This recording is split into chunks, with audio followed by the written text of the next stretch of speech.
Here it is, thank you. Okay, I reckon to start with, what's your name, where are you, and what are you doing here? Yeah. Okay. My name's Professor Megan Davis. I'm a professor of constitutional law. Megan is going to hold a very important chapter in the story of Australia. It's been 6 years since we issued the invitation to the Australian people for a constitutionally enshrined voice to Parliament. There is such momentum behind the voice referendum, and Megan has been very much at the forefront of this very important nation-building exercise. And this week, we want all Aussies to read the Uluru Statement out loud. Read it, say it, record it, and share it. As a proud cobble woman, there was no other choice for her than to do something that was going to positively impact our people. We call for the establishment of a First Nations voice enshrined in the Constitution. Megan kept the fire of Uluru burning. She's a very stubborn personality. Without somebody like her, I don't think we could have reached the point we've reached. Do you want me to smile? No, yeah, do one smile. I'll be serious. I think Megan's really shy. She's got this great brain, an amazing voice when she talks. You know, everyone listens. Little to your right there, Professor. I'm very introverted. I'm very, very shy, yeah. I've had to learn to do that work, but partly because you have to. You know, Mob have always said, you know, we didn't go to uni, you did, you've had this opportunity, you need to talk up. No, seriously, a serious one now. Like, fuck, this is referendum fucking dead serious, right? We want Australians to approach this reform with their head. Yeah, it's the Constitution, it's important, but it's also about the heart. We chose Uluru because it's the beating heart of the nation. Yeah, I feel emotional and feel tired, and I feel optimistic and hopeful that Australians will listen to what we have to say. Ow, ow, ow! So yeah!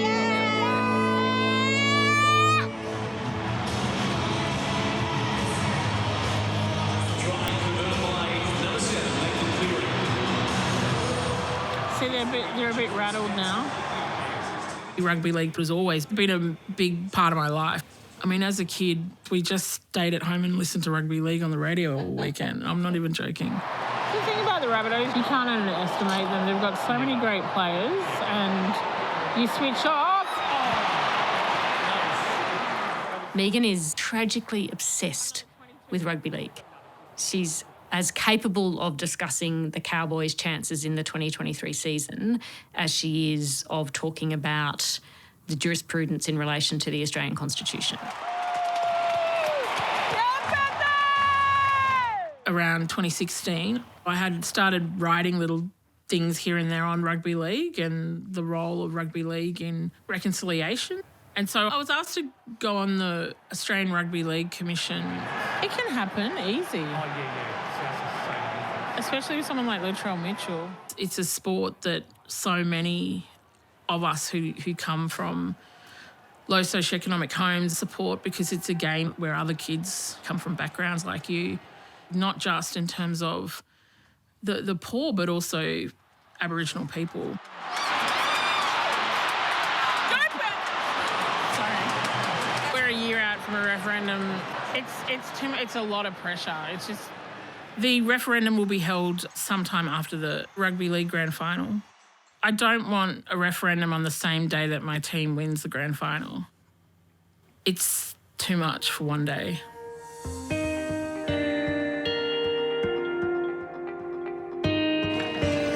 I can see a fish. Yeah, I saw a tadpole over there. I come from a big family. I've got 4 other siblings and grew up with a big Aboriginal South Sea Islander family and my mum's family. Mum was Nicole Kidman White and my dad was Sydney Portier Black. A lot of people would call him the Black Swan because he was really tall and black and lanky. But it was a time and era where interracial relationships weren't allowed. So there's 3 boys and 2 girls, and Megan is right in the middle.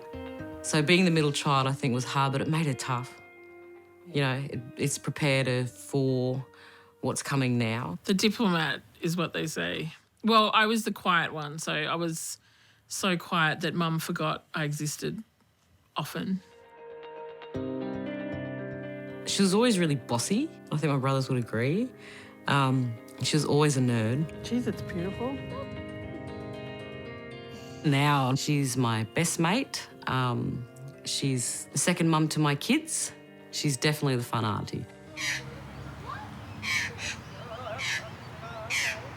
This is one of the houses we lived at here in Hervey Bay. I think the veranda is still the same. It was a happy childhood. Yeah, that's what it looked like, see? Dad worked on the Queensland Rail, you know, moving from one little railway town to the next. Yeah. Dad would work not far from here and you could still hear the trains by then. It's just a normal childhood, I think. Swimming at the beach, school, cricket, a lot of jumping off the roof onto mattresses.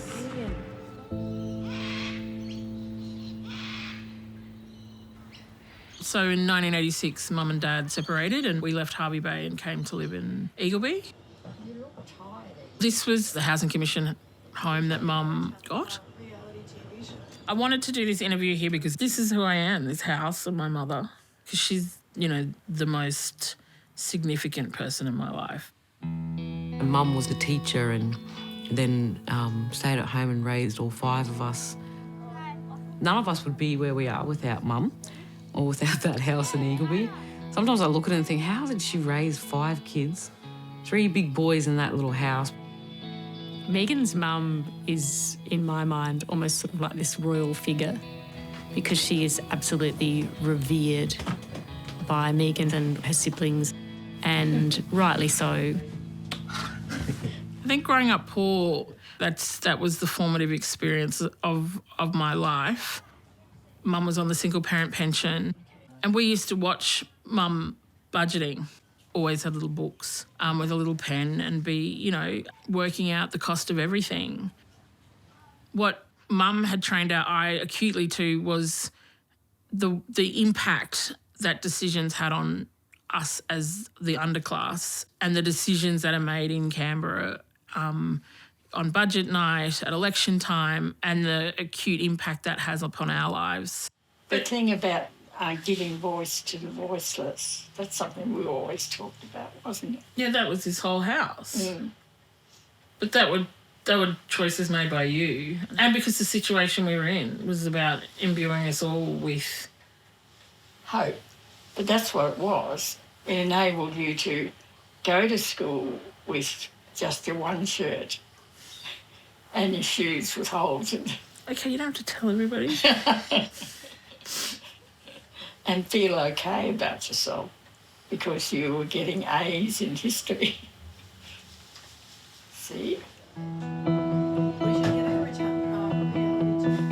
Our house was always full of books.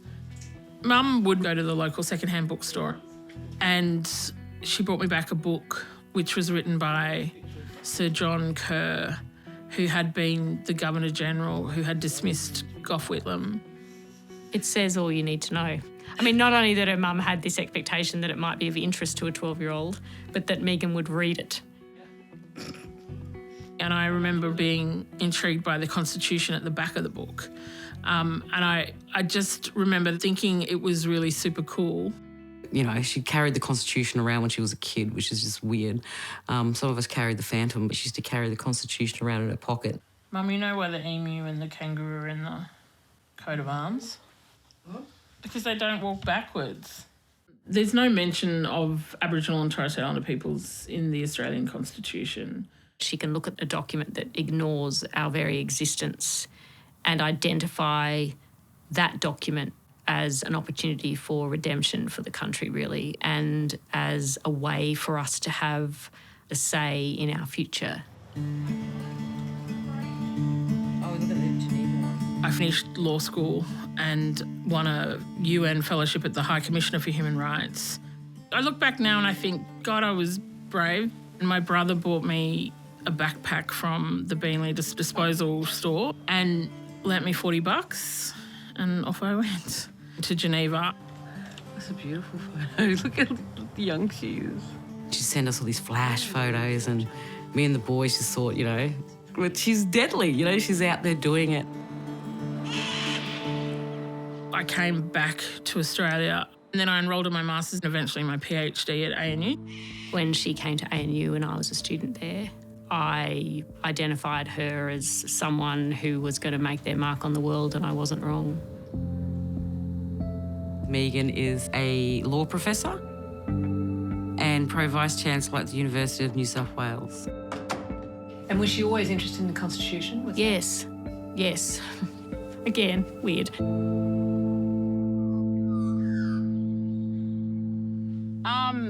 This is, what we all call our family file. So it's all of the material that we've got from the Queensland archives. One of the interesting things about the desire to study law was seeing my grandfather's file. There's Poppy. It's a profound thing to be able to see all of the notes, all of the records that the state kept. I mean, it is hard to read. All of it's hard to read. Our grandfather, Fred Davis, was a proud Aboriginal man, and my grandmother, Elizabeth Ober, was a South Sea Islander woman. She was taken and brought here from Vanuatu. They would basically kidnap people and brought them here to work in the sugarcane industry. By the point of 1901, where Australia becomes a nation, then you see mobs being herded onto reserves and missions everywhere, mostly at gunpoint. My family were in the Cherbourg mission in southeast Queensland. They were moved in the early 1900s, just after the Constitution came into being. It was compulsory racial segregation. It was a brutal subjugation of a people whose lives were just profoundly changed and controlled by the state. Next Saturday, there's a referendum, and one of the proposals will determine whether Aborigines quite literally count as Australians and whether the Australian government can do things for them. The 1967 referendum was a watershed because it was a major turning point in the way in which Aboriginal affairs was dealt with in the country. And it's important that we should have the maximum vote because the eyes of the world are on Australia. They are waiting to see whether or not the white Australian will take with him as one people the dark Australian. It was the most successful referendum in the history of Australia. The 1967 referendum meant that mob were counted in the census by government and that the federal government could make laws about us. It was really bringing, the human rights of Aboriginal people up to an absolute minimum standard. 1967 only gave us, removed the discrimination against our citizenship. But the voice is about our rightful place as Indigenous people. And that's why it needs to be in the Constitution.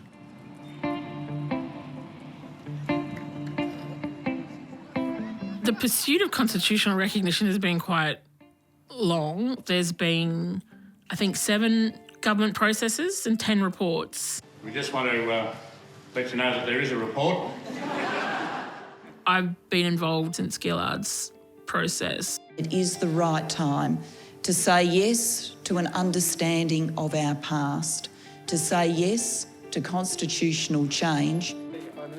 And then we met with Prime Minister Abbott. What we now need to do is to end that echoing silence in our Constitution. And then Turnbull came in and Turnbull set the Referendum Council up. We are working today with Aboriginal and Torres Strait Islander people to right a great wrong. And that's when I started working with Pat Anderson.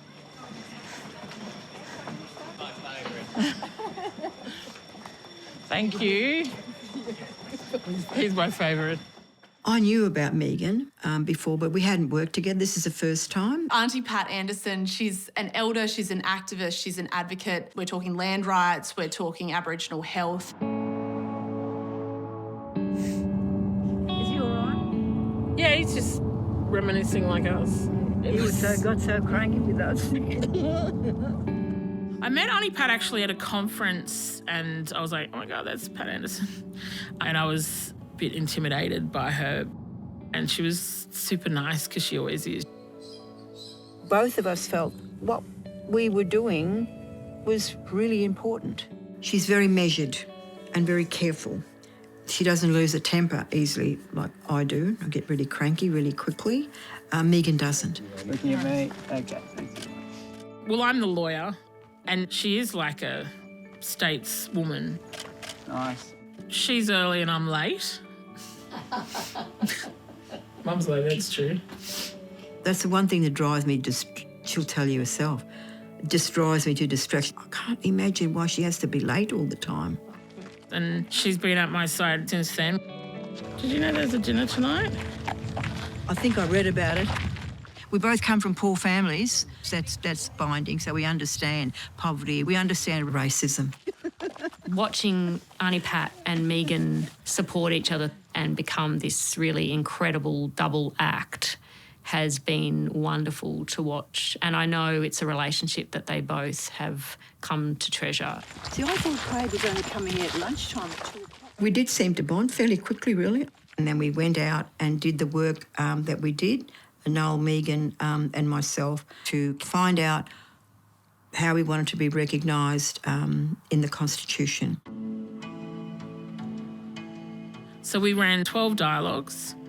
They ran over the course of 3 days, right across the country. Yes. Once we do that report and give it to them, it's kind of, that process is then out of our hands. We wanted to have a yarn about all the different options, have a yarn about the situation we face ourselves in. You know, I buried my best friend when I was 16 years old.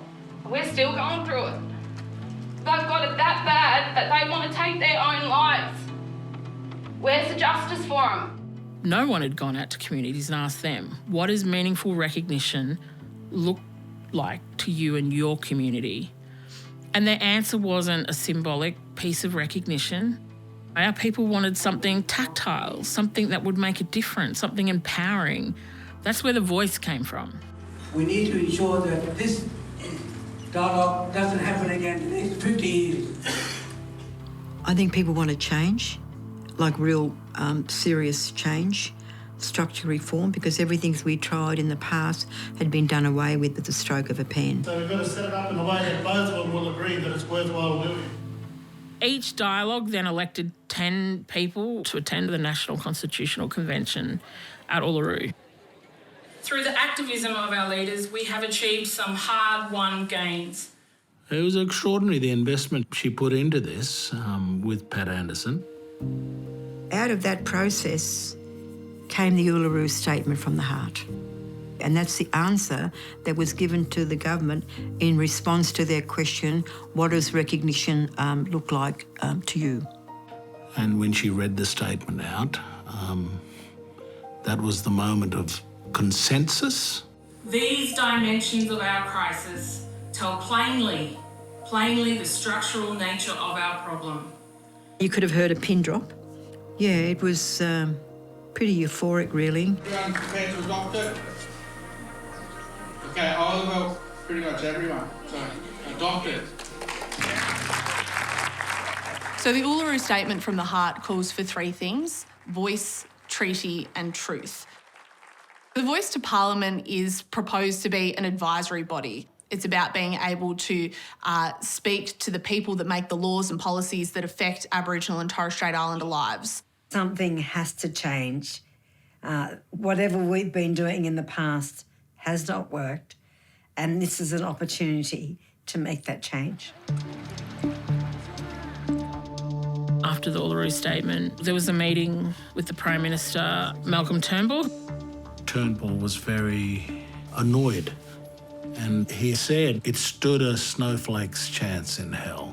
He called it overreach, which we contested. There was no discussion, no parliamentary committee, nothing, no debate. And to just shut down 8 years of work on constitutional recognition, that was upsetting. I didn't cry or anything. You heard plain English come out of Malcolm Turnbull's lips. This is dead. Uluru is dead. Dead and gone. That's the bit that Megan refused to hear. You can't go into law reform thinking you're not going to win and that you're not going to get it, because otherwise what's the point? I pay my respect to their elders, past, present and emerging, and on behalf of the Australian Labor Party, I commit to the Uluru Statement from the Heart in full. Oh, election night was pretty emotional. We were pretty overjoyed because it meant we might have a shot. We can answer its patient, gracious call for a voice enshrined in our Constitution. It's a big deal going to a referendum. A really big deal. Hello everyone and welcome to the Inner West Community Barbecue for the Voice. We're now out in different sites, Far North Queensland, New South Wales, and those face-to-face conversations are really critical. Please welcome Auntie Pat Addison. And this is where we're going to win this referendum, at the local communities, almost suburb by suburb, town by town. Listen, we've got our bare asses on the barbed wire here and we're kicking off. There's nowhere else to go. And you know, we've been doing this since the first ships came. So this is a really, really long hoe here, and I hope we're coming to the end of it.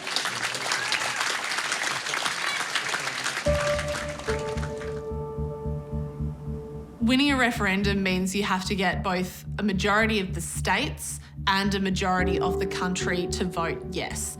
Very few referendums have succeeded in this country.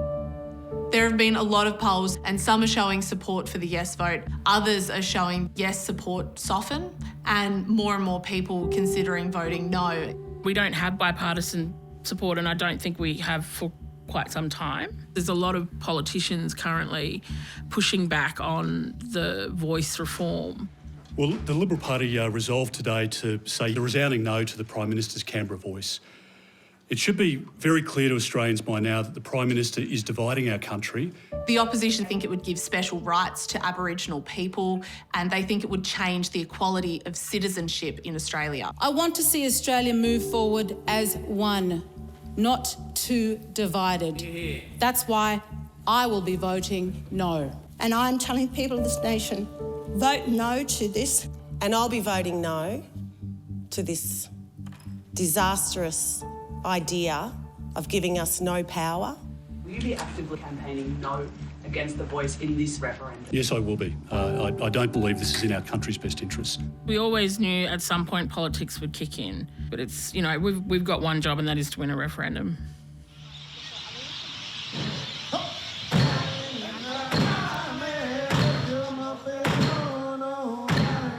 I do feel a level of anxiety about getting the best outcome possible. And I know that it's going to be hard.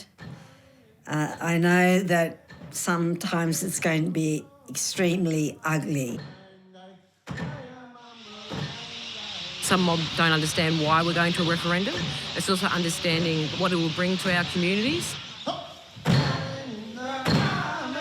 So Bachelor Mob wanted to host a Q&A and have some people that are pro-voice and not so pro-voice.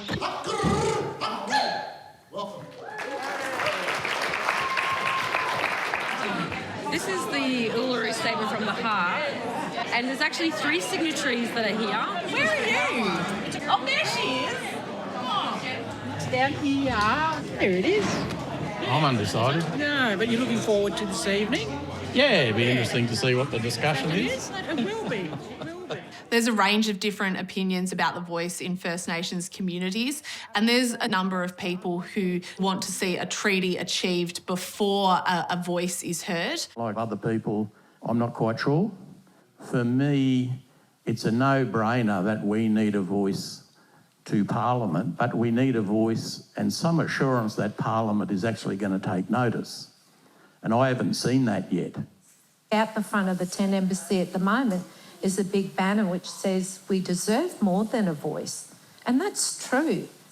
Voice to Parliament, a treaty and a truth-telling process is what we advocated for. But in my mind, I believe it was in order to sit and negotiate over the treaty process, you needed to have the voice first. I think that's the biggest debate and discussion that needs to be had in communities. What does treaty look like in 2023? Because they don't look like what they look like in 1788.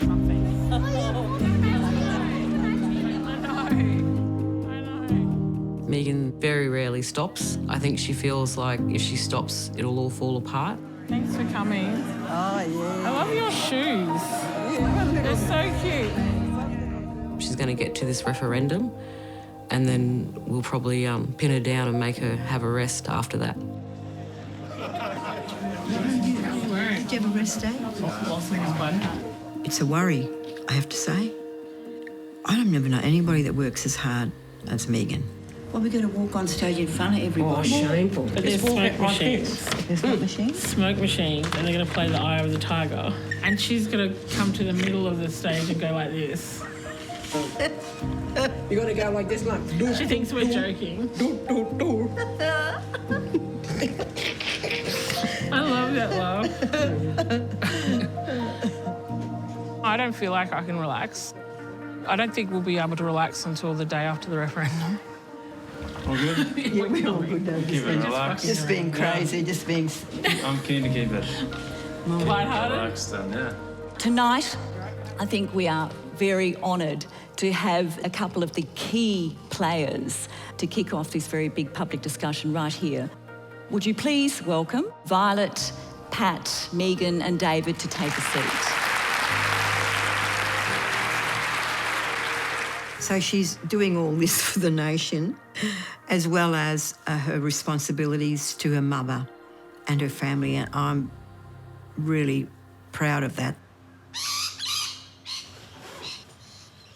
It's taken a big toll on the whole family, just not being around.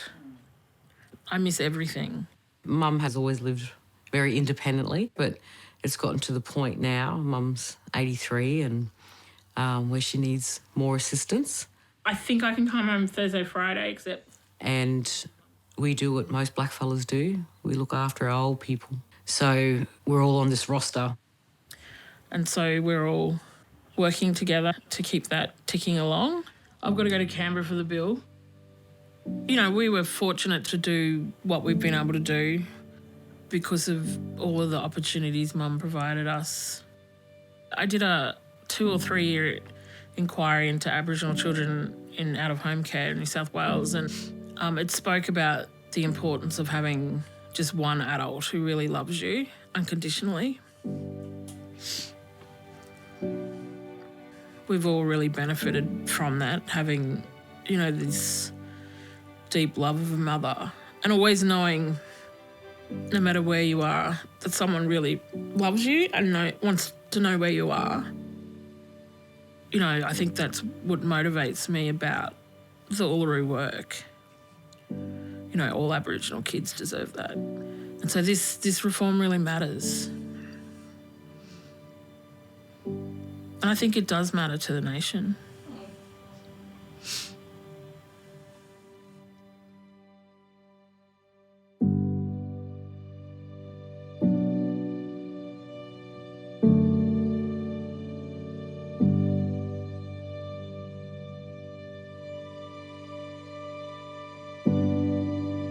Thanks for watching. That was the end of Season 1 of Australian Story. We'll be back on August 28th with Season 2.